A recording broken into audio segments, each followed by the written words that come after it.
오늘 하나님께서 우리에게 주신 말씀은 구약성경 예레미야서 17장 19절에서 27절까지 말씀입니다.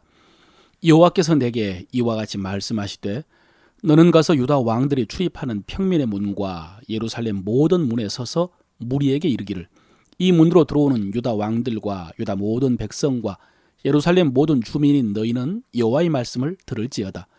여호와께서 이와 같이 말씀하시되 너희는 스스로 삼가서 안식일에 짐을 지고 예루살렘 문으로 들어오지 말며 안식일에 너희 집에서 짐을 내지 말며 어떤 일이라도 하지 말고 내가 너희 조상들에게 명령함 같이 안식일을 거룩히 할지어다.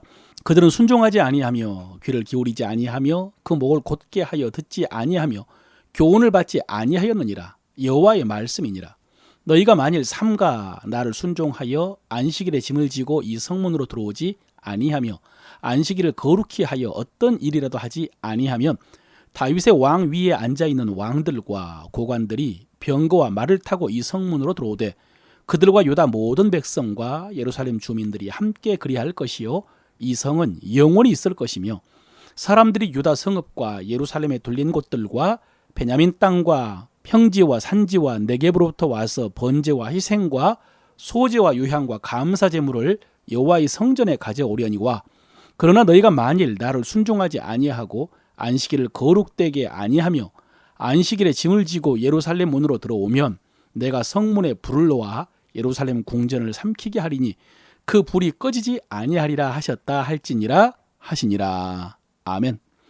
오늘도 성령님께서 이 말씀을 통해서 하나님의 마음과 하나님의 뜻을 가르쳐 주시고 여러분은 성령의 인도하심을 따라 그 뜻을 행할 수 있으시기를 바랍니다. 오늘 말씀은 안식일에 관한 말씀인데요. 문맥 속에서 보면은 좀 뜬금없는 주제의 말씀입니다. 예레미야는 지금까지 엄청난 심판과 재앙의 말씀을 선포했습니다. 심판의 내용도 처참했지만 예레미야가 그렇게 울며 불며 대신 회개를 하고 부르짖어도 하나님께서 절대로 그 심판을 돌이키지 않겠다고 하신 그 말씀이 더 무서웠습니다. 오죽했으면은 내 앞에 모세와 사무엘이 서 있어도 안 된다라고 하셨습니다.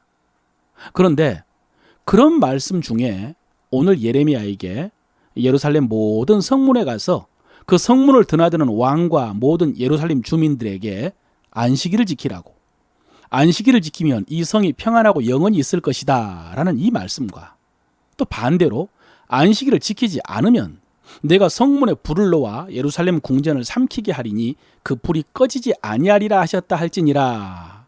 여러분, 이 말씀은 지금까지 계속된 예레미야서의 문맥상으로도 어울리지 않고 또 안식일 계명이 지금까지 모든 문제를 한꺼번에 해결하는 그런 치트키 같은 말씀이 될 수 있나, 이런 의혹이 듭니다. 여러분, 치트키는 요즘 젊은이들이 자주 사용하는 게임 용어인데요.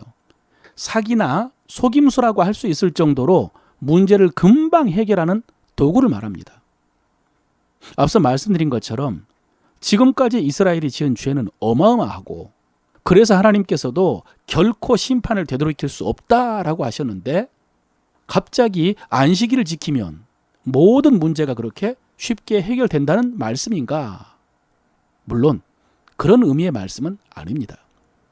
안식일을 지키는 것이 마치 죄인이 믿음으로 값없이 의롭다함을 받는 것 같은 그런 복음은 아닙니다. 그러나 그래도 안식일은 중요합니다. 여러분, 안식일에 일하지 말라라고 하신 계명은 이스라엘 백성들이 애굽에서 쉬지 못하고 노예 생활을 했는데 하나님께서 구원하여 안식 주신 것을 기억하게 하는 장치입니다. 신명기 5장 15절에 너는 기억하라.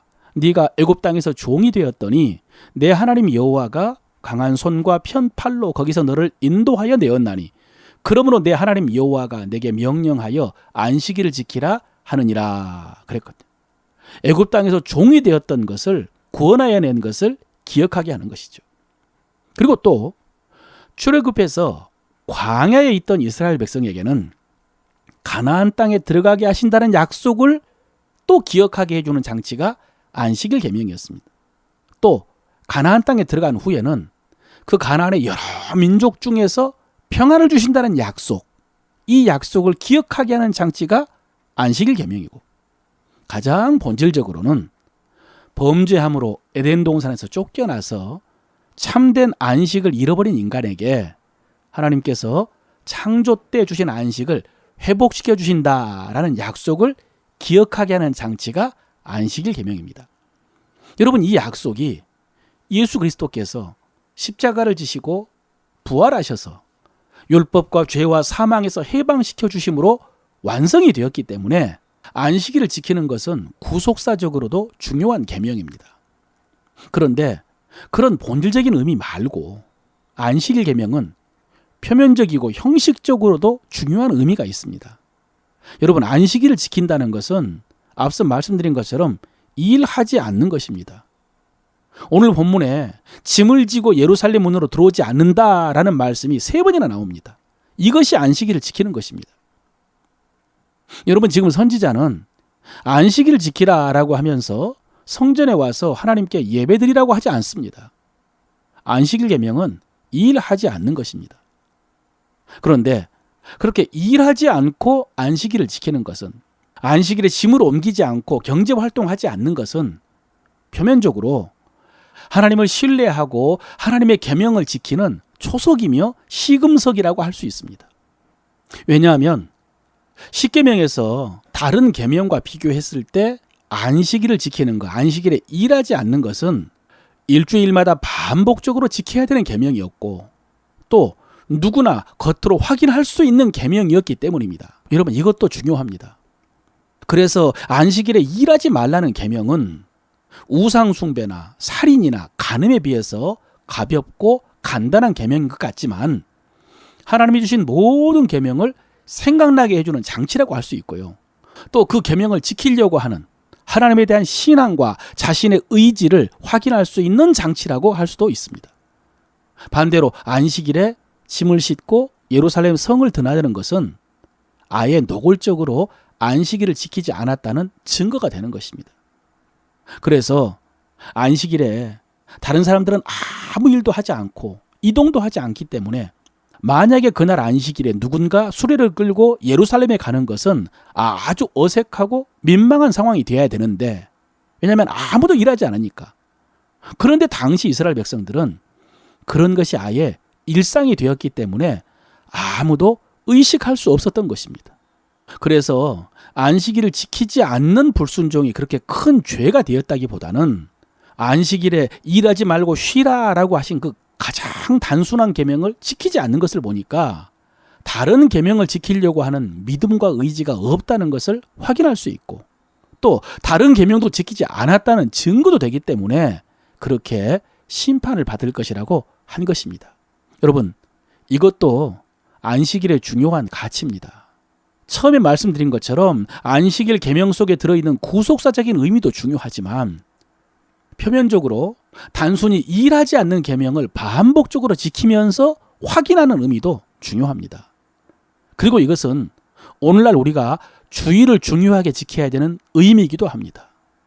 물론 여러분, 오늘날 우리가 주일을 지키는 것과 이스라엘 백성들의 안식일은 전혀 다릅니다. 의미가 단절되어 있습니다. 가장 본질적으로 이스라엘 백성들의 안식일은 앞서 말씀드린 그 안식의 소망으로 안식일을 지키는데, 우리는 그 소망이 주님의 부활로 인해서 성취되었기 때문에 그날을 기념해서 주일로 지키는 것입니다. 다릅니다. 그럼에도 불구하고 오늘날 우리의 주일과 안식일 계명과 같은 의미는, 먼저 완전한 안식이 주님의 재림으로 인해 완성되기 때문에 그것을 소망하며 지킨다는 것과, 또 하나는 일주일마다 반복적으로 지키는 것이 중요하다는 것입니다. 앞서 말씀드린 것처럼 우리의 믿음은 추상적이고 개인적인 측면이 있는데, 그런데 주일을 지키는 것은 그것을 공동체적으로 표현하고 확인하는 의미가 있습니다. 여러분, 이것은 우리가 생각하는 것보다 더 가치가 있고 능력이 있습니다. 그렇기 때문에 히브리 기자도 모이기를 패하는 어떤 사람들의 습관과 같이 하지 말라라고 권면한 것입니다. 이 말씀은 주일에 모여서 예배하는데 열심을 내며 이를 위해서 서로 권면하자라는 그런 뜻입니다. 여러분, 제가 지난 주일에 예배를 시작하기 전에 기도하는 중에 주일을 지켜 예배하는 이 시간이 참 귀한 시간이다라는 감동이 들었습니다. 하루 24시간, 일주일 168시간 중에 주일을 구별하여 교회에 나와 하나님 앞에 예배하는 그 한 시간을 통해서 또 한 주간을 승리할 수 있는 그런 은혜를 공급받는 것은 물론이고, 그렇게 믿음을 확인하고 표현함으로 스스로 확신을 가질 수 있고, 또 지체들과 함께 예배하면서 서로를 위로하고 격려하며 교제할 수 있기 때문입니다. 여러분, 예전에는 이 주일 성수가 스스로뿐만 아니라 다른 사람에 대해서도 신앙 고백과 같은 그런 동일한 의미가 있었습니다. 예수 믿는 사람은 주일날 교회 가는 사람이고, 주일날 교회 가는 사람이 예수 믿는 사람이었습니다. 그런데 코로나를 겪으면서 방역 수칙을 지키느라 주일을 지키는 의식이 많이 희미해졌습니다. 그런데 여러분, 앞서 안식일에 대해서 말씀드린 것처럼 주일이 모든 문제를 해결하는 치트키는 아니지만은, 그러나 신앙의 초석이요 시금석인 것은 맞습니다. 여러분, 전 세계적인 코로나의 재앙과 전쟁의 소식과 기후 위기와 여러 사건 사고들은 주님이 다시 오시는 날이 가까이 왔다는 것을 보여주는 징조가 분명합니다. 그러니 여러분, 그 주일을 지키고 예배하는 가장 기본적인 믿음을 회복하시고, 주일을 지킴으로 그날에 약속하신 그 은혜로 말미암아 여러분의 남은 날이 형통하시기를 바라고, 주님 오실 때에 영광과 평강 가운데 나아가는 여러분 되시기를 바랍니다.